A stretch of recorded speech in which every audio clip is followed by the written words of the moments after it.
You know, guys, there is a certain something to the world that we live in right now.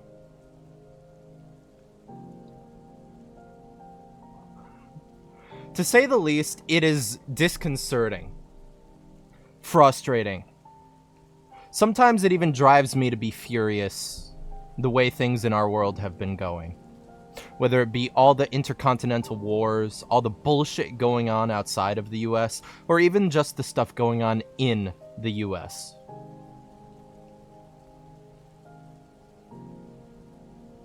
Now, there are a great many issues going on currently. Whether it be the way Twitch moderation has been going with the higher-ups, defending and allowing people like Hassan to go about their bullshit with zero fucking, well, moderation. Their own TOS talks against all of the goddamn problems going on their platform currently, and yet not a single person acts upon it. Hassan is still allowed to pull all the bullshit that he is. Hassan's still allowed to go out into these goddamn riots happening in LA. Incentivize other people to keep on doing what they're doing, defending terrorist organizations, and what happens? Bullshit. A single day ban.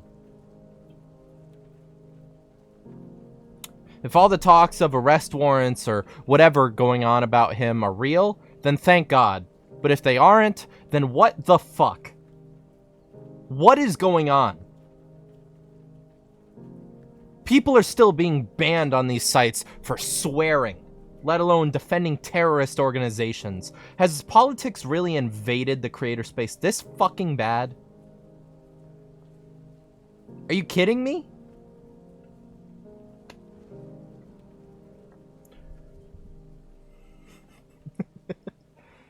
I don't know. I've always been a person where within my personal life, I remain having my political views, right? And then in my creative spaces or my professional spaces, I maintain a pretty good decorum about not talking about politics, not having an opinion on them in order to not divide anyone who looks at me and my content or gives half of a rat's ass about what I have to say. Because I don't think many people do, or many people even should. I'm just some random fucking asshole on the internet, you know what I mean? I'm not anyone special. I'm just some dickhead from nowhere. But I'm tired. I'm sick of being a fucking bystander. I am sick of listening to destructive, distasteful rhetoric constantly, every day, in and out. Why do we have to put up with it? Why do we need to listen to it with good graces when all we get in return is harassment, threats, and hate? Why? Now, the side of the people, they'd either side with Christianity or perhaps even just the people with a lot of good instilled morals in their hearts. They will sit there and they will say, it's because we have humility. It's because we grace ourselves with patience. And you know what? They're right. They are right.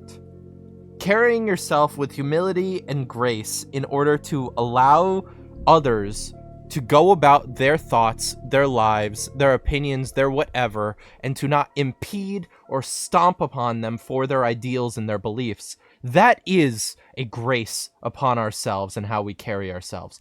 But I think there comes a point where we genuinely need to ask ourselves, when we are not afforded the same rights, when we are not afforded the same privileges, when we are not afforded the same opinions as these people, why should we afford them those things? End of the day, it's because free speech exists. They, throughout the entirety of not just Biden's reign, but primarily during the times of COVID, did everything in their power to impede our free speech, to impede our free action. They did that.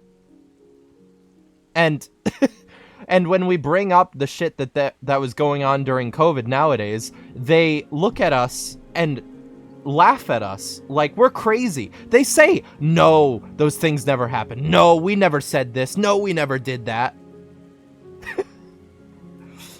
It's the most belligerent, disingenuous, bullshit rhetoric ever. We have video records. We have pictures and proof. Just because you want to say it was AI, faking it, just because you want to sit there and bullshit the public to try and tell us that our memories are wrong, doesn't mean that that's the case.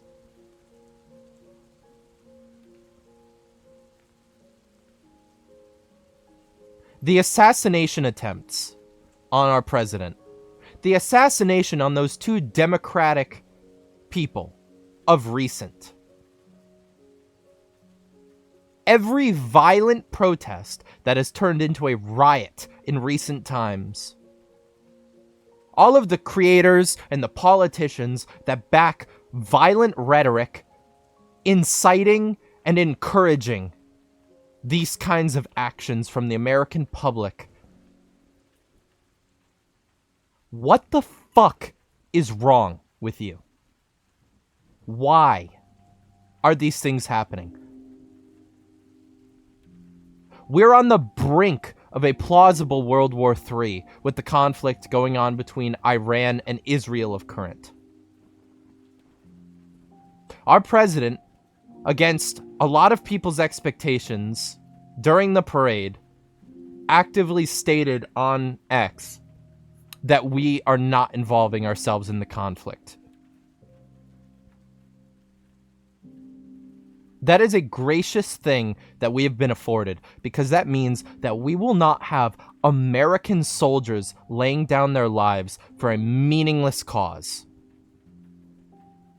A cause that has nothing to do with us. And yet, every single action and word out of Trump's mouth will still remain a negative and a blight and an evil. Every action since day one of Trump stepping into the presidency has remained an evil, to the point that Democrats have betrayed their own beliefs and their own rhetoric in order to maintain the Trump bad narrative. So I ask, why? Why do we still give these idiots a platform? It's because we want them to be able to debate us. It's because we want them to have an even playing field to hold us accountable and hold us to our beliefs. That is exactly why the Democrat Party is still in place. Not because they have power. They're at an 80-20 disadvantage to us, the Republican Party, and even to the bipartisan people. This is where our politics stand. The only reason they still have any power is not because they're powerful, not because they're the majority. It's because we allow them to maintain a platform so that they can hold us accountable, hold us firm on our message and our belief system.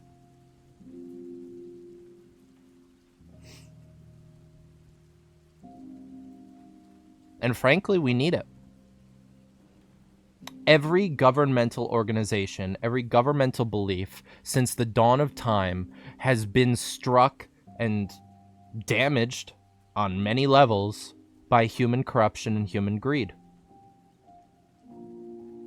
So since liberals at this point in time have been the ones to draw the envelope so far away from American beliefs, American progressivism in the proper direction, using them, the lower stratum of our political agenda, as a constant force to remind us for what we're fighting for and for what we believe in, is the only course of action that we can pursue and take. And it's weird reconciling that, because when you think about it, it comes across almost like a half measure, right? It comes across in a manner that could easily lead to an influx of bad rhetoric that could then lead to the destruction of proper mentality in our political atmosphere of current. It's a threat, in a sense. But you know what? There's always been a threat. There's always been a party of detractors trying to impede upon the majority. A party of detractors attempting to draw out the bad from the good, so that they could objectively destroy a system in place in order to try and overtake it in one manner or another. And that's the world we live in. And you know what? I think we just need to reconcile that. I think we just need to accept it. Because I don't see a way to change it unless we completely and utterly demolish the Liberal Party. And I don't think that we should or can. I don't think we should or can. Because there will always be detractors that believe in their mentality. There always will be. But more so than that,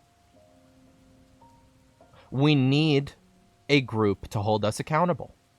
We need a group to constantly be at our throats so that we can hold our own sense of justice to the proper level.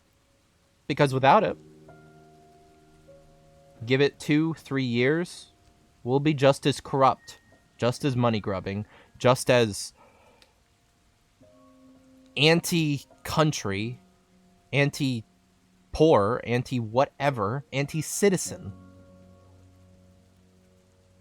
Our government always finds a way to take from the people. So,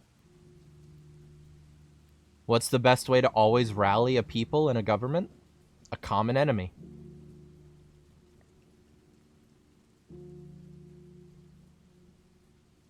I think America needs to come together as the majority that it is and view the Liberal Party as a common enemy. Not to demolish them, not to disassemble them, not even to suppress them, but purely so that we can use them as a virtue of what not to be. And only upon us doing that and fully enabling ourselves to have them as our virtue of what to not become, can we start on the path of repair, of healing, and of, frankly, patriotism. The parade from recent, I, for one, was born in 2001, the year 9/11 happened. I have never bore witness to a proper military parade. I was big on World War II history growing up. I was big on a lot of our history in general growing up. And, well, frankly, it's the first time that I've bore witness to a history lesson of that nature in many years. A lesson about all of the battles, large-scale conflicts that our army has undergone. A showcase of all of the equipment, all of the uniforms, all of the tools that our soldiers who laid down their lives for our sake used in order to protect home and country.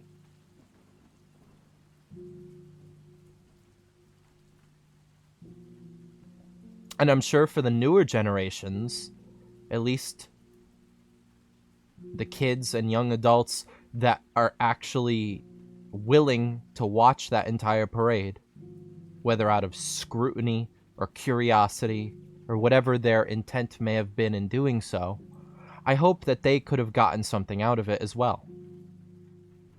Because I've been one to look into the current education curriculum in our public schooling in America, whether it be between all the statistics of children who can't read, can't do math, are terrible at geography, can't read analog clocks, can't tie their fucking shoes. I know a 21-year-old in my personal life that cannot tie his shoes. And it's sad. Not because it's pathetic or not because it's disappointing. It's sad because that is the amount of failure that modern parents, modern school systems, and modern education have had on children. And it needs to be fixed.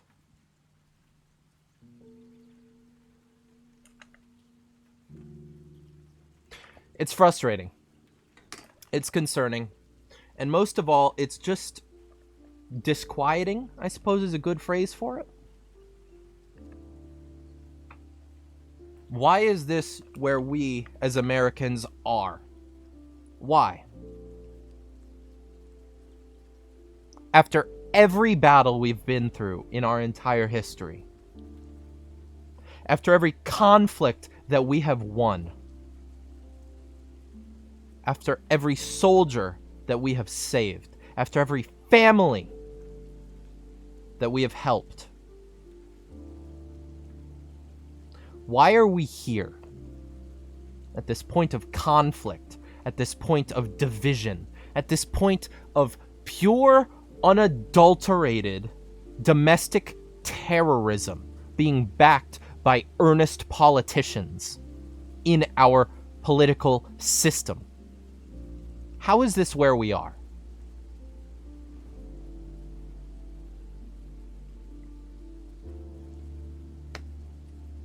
I don't know. I don't fucking know.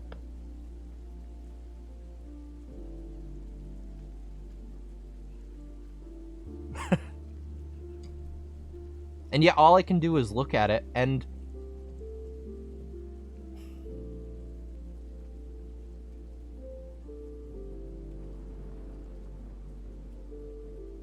the state of our country, we need improvement. We need the division to end. We need to come together as a people.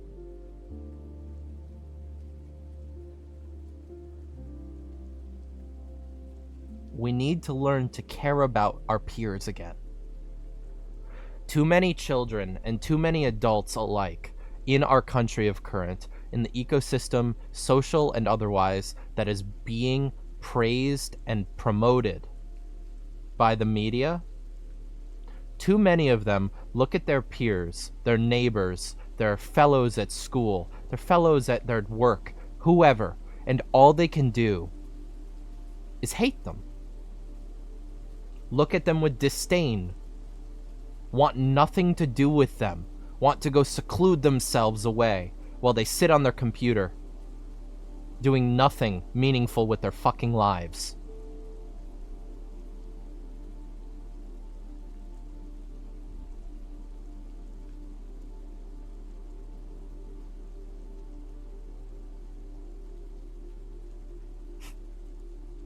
I don't know. I think it's a wake-up call, at least for me. I don't know how anyone else feels. I don't know if other people are going to be thinking and feeling the same way I do after recent events. I don't know if that parade has inspired anyone else to want change and want to be better and want to improve themselves and the space around them. All I know is that the day that I have my own children, I don't want them to be in a world overcome by hatred and disdain for your common man. I want my children, when they come into this world, to see bright days, the sun on the horizon, hope for the future. I want them to love life. I want them to love themselves. I want them to love their neighbor. I want them to love everyone around them, because every single person around us is a person. That's as simple as it is. Everyone around us is human. Everyone around us has a life worth valuing. Everyone around us is capable of great things, is capable of fixing problems that none of us could have a single clue of how to even approach, as long as they are given the resources and given the encouragement and given the mental health to be able to approach it.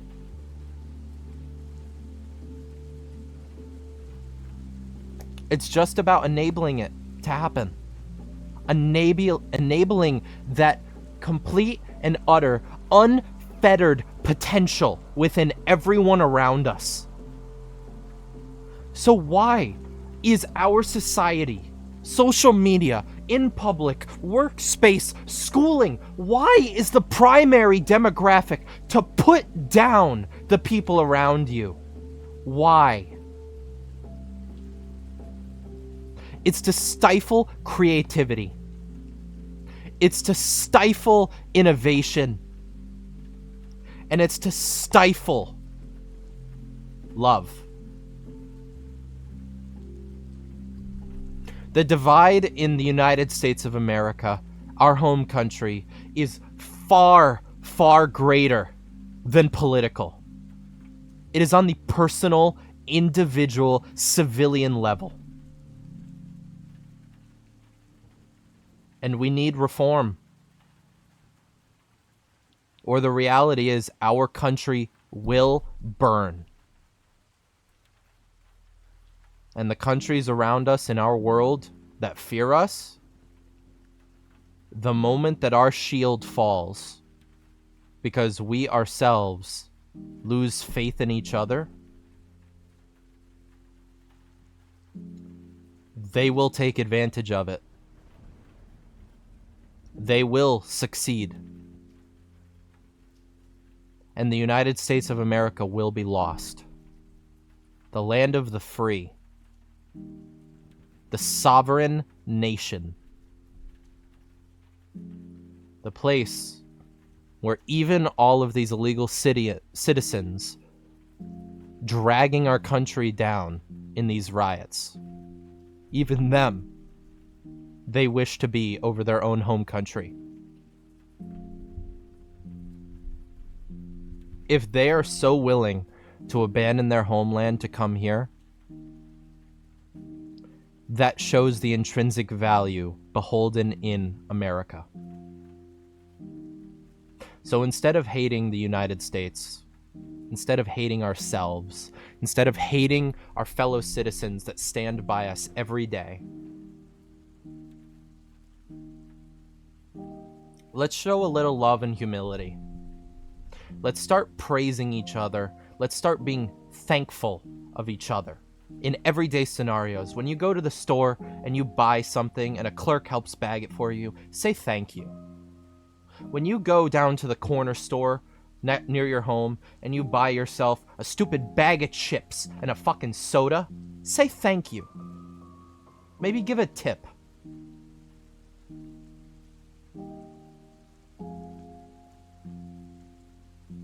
When you see a veteran on the street,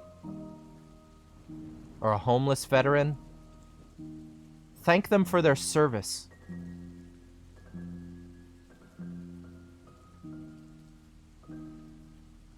All of us need to show a little gratitude for where we are in the world. Because we could have been born in a third world country. We could have been born to a family struck with poverty, unable to have clean drinking water.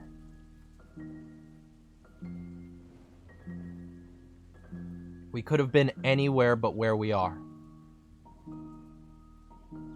But we are here. We are.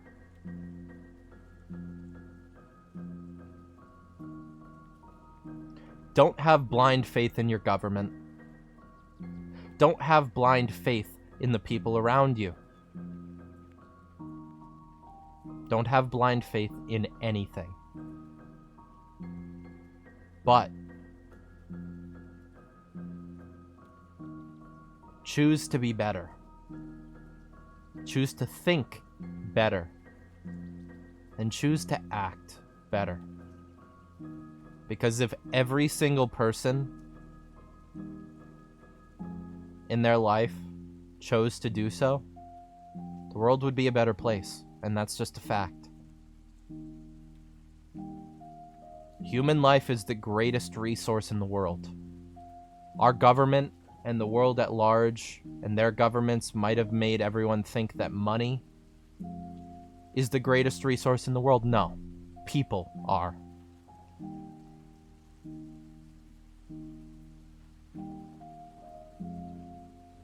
So look at the people around you with a bit more value. Care about your common man. And think about the lives that they've had to deal with. Because the reality is, when you're depressed, when you're down on your luck, when you're so caught up in something that all you can think about is your own perspective, you're biased. You're selfish. You're incorrigible in certain ways. You're stubborn. And a lot of the time, we're wrong. We got so swept up in our emotions that we support a cause that has no good intent behind it.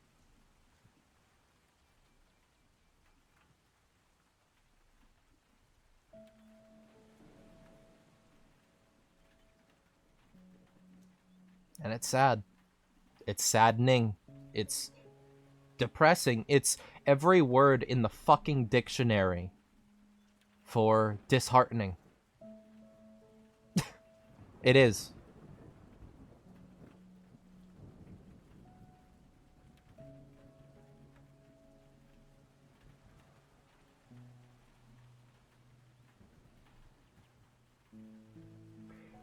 For anyone who's still here at the end of this rant, or whatever you'd like to call it, thank you for watching.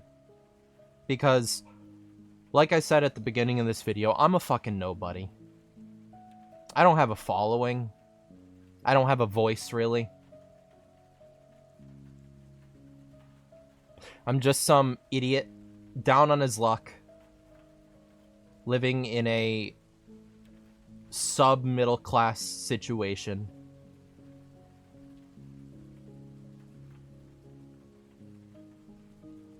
But I'm trying to get my voice out there and at least speak to the people willing to listen. Because I think a lot of people refuse to listen. And I think a lot of people refuse to speak out on issues, speak out on injustices, speak out on things worth speaking for.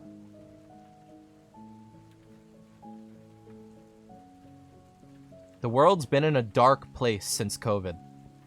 And that's just a fact.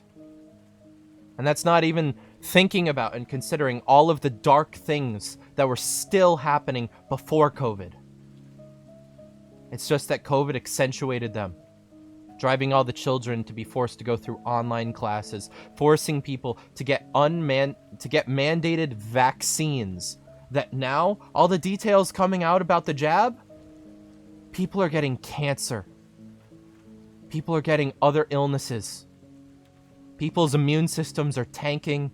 People are having heart attacks. All this shit caused by the vaccine that we were forced to get, or else we would lose our jobs.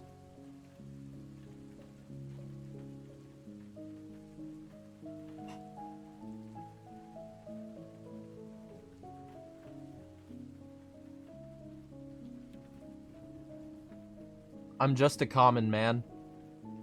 I'm just some 24-year-old burnout. But I want the world to be better than it is. And maybe that's my naivete. That I think there's even a mild possibility that it can be better. Maybe it is. But I think the difference is that I'm willing to hope for it despite that. I'm willing to think that I might be naive, but I'm willing to still fight for it and talk for it because I think it's worthwhile. I think people need that hope to keep moving forward every day. Because all of those people that have lost that hope, that think the only future in front of us is one with no potential, they need something in order to inspire them to keep fighting, to pick themselves up and walk again.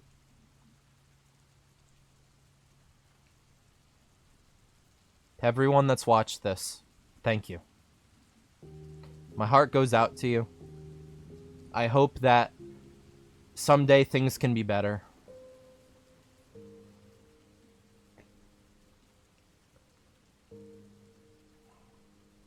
And I hope that war, the one going on between Iran and Israel, does not devolve into further conflict. Because the last thing the world needs right now is another full-scale war, like the one going on between Russia and Ukraine.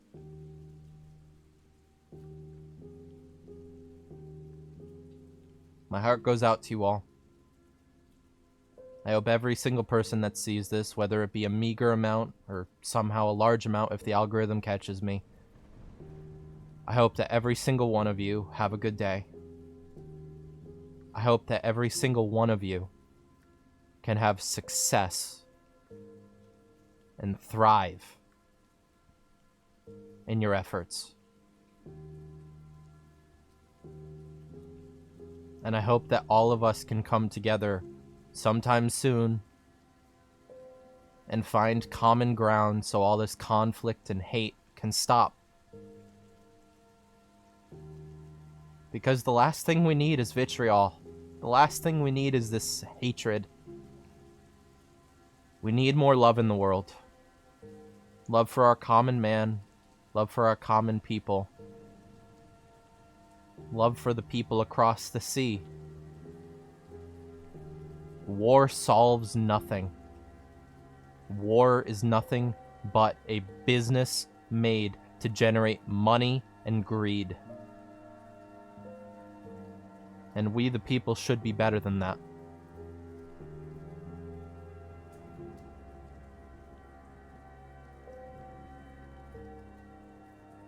Stay safe, everyone.